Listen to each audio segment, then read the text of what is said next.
안녕하십니까. 오늘 전해드릴 인문학 강좌의 제목은 그를 변하게 한 것은 당신이 아닌가 하는 이러한 제목으로 인문학 강좌의 시간을 가지도록 하겠습니다. 결혼한 지 한 몇 년 정도 지난 부부들이 아주 잘 주고받는 대화들이 있습니다. 당신은 결혼하기 전에 비해서 너무너무 변했어. 이렇게 이제 서로가 서로를 향해 가지고 이렇게 서로를 변했다 하면서 섭섭해하는 참 부부들이 참 많습니다. 정말 그가 혼자 그렇게 변했을까요? 저는 그렇지 않다고 생각합니다. 어떤 면에는 그가 그렇게 변할 수밖에 없도록 먼저 이쪽에서 서로 양쪽이겠죠. 양쪽에서 서로 그렇게 대응을 했다고 봅니다. 우리 인간에게는 어떤 면에는 그 땅에 묻힌 지뢰 있지 않습니까? 대인지뢰, 대전차지뢰. 그 대전차지뢰, 대인지뢰를 정말 그 탐지해가지고 그 제거하는 제거반들 혹시 그 작업하는 거 보신 적 있습니까? 얼마나 꽃발딛고 온 신경을 집중해가지고 정말 그 알아내가지고 조심스럽게 참 그 해체 작업을 하지 않습니까? 우리 인간에는 이처럼 지뢰, 땅에 묻힌 지뢰를 피하고 그것을 조심스럽게 다룬 것처럼 이렇게 다루어야 할 요소가 우리 인간에게 있는데 이걸 잘 모르고 상대방의 그 내강과 같은 그런 부분들을 정말 이쪽에서 먼저 폭발을 시키고 이쪽에서부터 먼저 건드리면서 살아가기 때문에 그 상대방이 점점 더 멀어질 수밖에 없는 예전과 다를 수밖에 없는 그런 사람으로 변해갔다고 저는 생각을 하고 있습니다. 우리 사람에게 어떤 요소가 있을까요? 그 영국에 세익스피어가 있다면 미국에는 존 밀턴이라는 미국인들은 영국의 세익스피어 그분만큼 존경하는 분이 미국의 존 밀턴입니다. 그 밀턴 그분이 지은 책 중에 그 이제 신라곤이라는 책과 복락원이라는 책이 있는데 그 중에 특히 그 신라곤이라는 책에 보면 그 이런 내용이 나옵니다. 요즘 성경에 있는 내용을 이제 중심해서 지은 책입니다. 아담과 하와가 선악과를 먹기 전에 범죄하기 전에 이제 에덴 동산에 있을 때 사탄이 이제 뱀으로 변장을 해가지고 하와를 유혹하러 오는 장면이 거기 나옵니다. 나오는데 그 범죄하기 이전에 하와를 보는 순간 사탄이 한참 동안 갈등에 휩싸입니다. 어떤 갈등에 휩싸이냐면은 범죄하기 이전에 그 하와를 보는 순간 너무나 고결하고 너무나 정말 그 아름답고 고결한 그 하와를 보는 그 순간 내가 저 고결한 저 하와를 유혹하는 것은 내가 천벌받을 짓이 아닌가. 스스로 막 그 사탄이 갈등을 해가지고 한참 멈춰가지고 갈등하는 이런 내용을 그 밀턴이 참 묘사를 했거든요. 제가 수십 년 전에 읽은 책인데 정말 감명 깊게 읽었습니다. 정말 그분이 정확히 본 것입니다. 성경에 보면은 그 창세기에 보면은 하나님이 인간을 지으실 때 하나님이 형상대로 지었다 했거든요. 그건 물론 뭐 이 모양도 포함될 수 있지만 모양보다는 어떤 인간성을 말한 것입니다. 인간성 속에 하나님의 형상과 닮은 어떤 그런 품성을 우리 인간에게 이제 이렇게 넣어 지으셨다는 것이죠. 하나님은 정말 우주 만물을 지으신 분으로서 너무나 이 세상에 그것도 비할 바가 없는 참 위대하신 분이시죠. 존귀하신 분이시죠. 그런데 우리 인간을 그 하나님의 형상에 맞게 지었다 이거죠.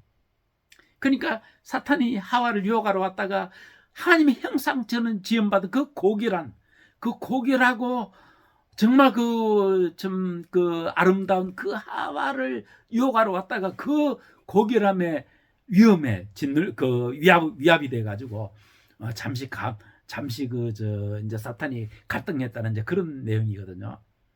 실제로 그 밀턴이 지은 그 감동은 정확히 성경 말씀과 일치합니다. 하나님이 이렇게 우리 인간을 지으실 때 하나님의 형상대로 너무나 고결하고 너무나 참 존귀하게 그렇게 지으신 거예요. 그런데 이제 범죄하고 난 뒤에는 타락이 돼가지고 성경에 의하면 모든 사람이 이제 아담과 하와 이후로 다 죄인이 됐죠. 타락이 돼가지고 사실은 어린애들도 키워보면요 젖 먹을 때까지 모르겠습니다. 그런데 한 돌 좀 지나고 나서 보면은 그 아담과 하와의 선악과 먹은 정상들이 나타나는 거 자세히 관찰해 보면 알 수가 있습니다. 인간은 근본적으로 어려서부터 그런 어떤 참 품성들이 좋은 건 가르쳐도 잘 안 되고 악한 것은 안 가르쳤는데도 쉽게 배우는 이런 품성들이 있는 것 같아요. 근데 그건 이제 범죄하고 난 이후의 상황이지, 범죄하기 전에는 정말 사탄이 고개를 정말 잠깐 숙일 정도로, 이 정도로 존귀하고 고결한 그런 인간이었다 이거죠. 자, 그러면은 인간이 범죄하고 난 뒤에는 너무나 형편없이 타락돼 가지고 참 때에 따라서는 인간 보고 뭐 금수라고 하는, 이렇게 참 말할 정도로 나쁜 사람들도 있습니다만, 어쨌든 성경에서는 모든 인간을 타락이 됐다고 합니다. 타락이 돼서 형편없이 낮은 위치로 떨어졌지만 하나 여전히 옛날에 그 위치를 지키고 있는 게 있습니다. 그게 뭐냐면은 자존감.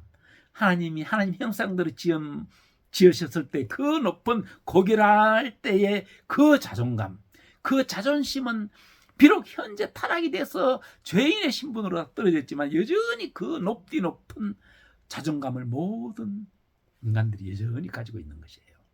우리가 가끔 가다가 지렁이도 밟으면 꿈틀한단 말이죠. 이거 사실은 지렁이를 두고 한 말이 아니라 사람을 두고 한 말이지 않습니까? 어떤 못나 보이는 사람일지라도 그의 인격을 무시하고 그의 자존심을 건드리면은 그가 반응한다. 이제 이런 어떤 이제 그런 표현이겠죠.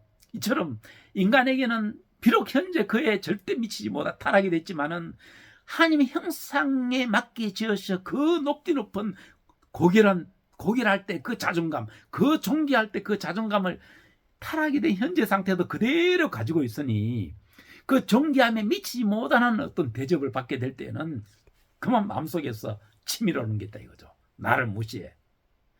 예, 그렇기 때문에 정말 원만한 인간관계를 이어가려면은 부부간이든지 부모 자식간이든지 형제간이든지 사회인 사이든지 간에 상대방에 대해서만큼은 정말 하나님을 대하듯이 최고의 그런 예우를 해드리는 사이에서만 그 좋은 인간관계 그대로 이어갈 수 있습니다. 그게 그게 무너지는 순간 그 또한 정말 죽고 못 살던 연인 사이든지 어떠한 정말 친밀하던 형제 친구지간 사이라 할지라도 이미 상대방을 이 존귀하게 높여주는 이런 자세를 이렇게 대하지 못하는 사람들은 그 사람의 인간관계는 지금까지는 좋았다 할지라도 지금 이후를 절대 보장할 수가 없습니다.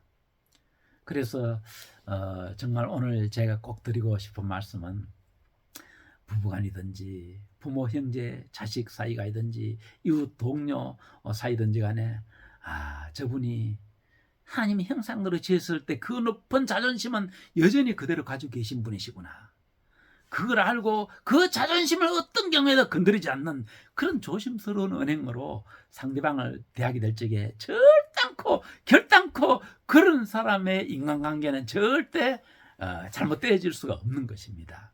부디 여러분들 부부 사이에, 부모 형제 사이에, 사회인 사이에, 동료 사이에 꼭 그 상대방을 하나님 대하듯이 그렇게 대하시게 되게 되면은 절대 관계가 더 좋아졌으면 좋아졌지 나빠질 수 없다는 점을 제가 분명히 말씀을 드립니다. 저는 항상 제가 100% 그렇게 하지 못하지만은 이렇게 해야 한다는 걸 이치를 알았기 때문에 저는 결혼 전부터 우리 모든 형제들 간에 항상 위에 형을 보고도 그러고 아래 동생을 보고도 그러고 존댓말로 경어를 씁니다. 물론 제 아내하고도 경어를 쓰고 우리 손주들에게도 절대 막연을 하지 않습니다. 항상 끝말을 올려주고 그럽니다. 이렇게 하게 되게 되면은 자기 스스로의 감정 조절에도 상당히 도움이 됩니다.